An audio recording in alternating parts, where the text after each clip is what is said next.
শবে বরাত ৩ তারিখে দিন দিয়া রাত্রে। যারা বলে এটার অস্তিত্ব নাই ওরও ঠিক না, আমরা যারা অতিরঞ্জিত করি এটাও ঠিক না। ১৭ জন সাহাবায়ে কেরাম থেকে এটার প্রমাণ আছে, এই রাত্রের অস্তিত্ব আছে এবং রহমতময় রাত্র। নিজের সম্পর্ক আল্লাহর সাথে নবায়ন করার রাত্র, নিজের পছন্দ মতো সবকিছু ১ বৎসরের জন্য আল্লাহর কাছে মঞ্জুর করার রাত্র।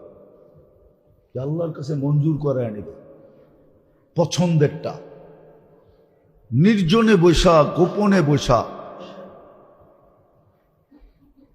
এই রাত্রে কোনো ধরাবান্ধা জিনিস নাই। আগের থেকে যেটা শুনে আসতেছি যে এত রাকাত নামাজ আছে, এই সূরা আছে, এমনে এমনে পড়তে হয়। আবার জামাতের সাথে সালাতুত তাসবিহ নফল জামাতের সাথে নাই। পুরুষরা তো পড়ে পড়ে, মহিলারাও পড়ে আবার।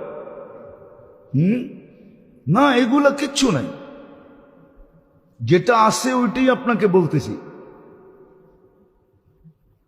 ব্যক্তিগতভাবে সারা রাত্র ইস্তেগফারে কাটায় দেন, চোখের পানি দিয়া কাটায় দেন, মাপ চাওয়া দ্বারা কাটায় দেন, রহমত চাওয়া দ্বারা কাটায় দেন।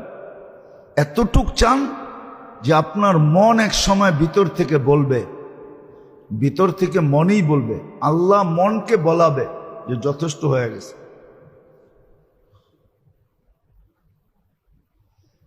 এই রাত্র রহমত নেওয়ার রাত্র। এটা রহমতে খাস, যেটা বলতেছিলাম যে ২৪ ঘন্টা তো আল্লাহ আমাদেরকে রহমতের ভিতরে ডুবায় রাখেন, এতে কোনো সন্দেহ নাই, যার কারণেই আমরা বেঁচে আছি। কিন্তু কিছু সময় আছে, কিছু দিন আছে, কিছু পর্ব আছে, কিছু মাস আছে যেটার ভিতরে আল্লাহর খাস রহমত নাজিল হয়।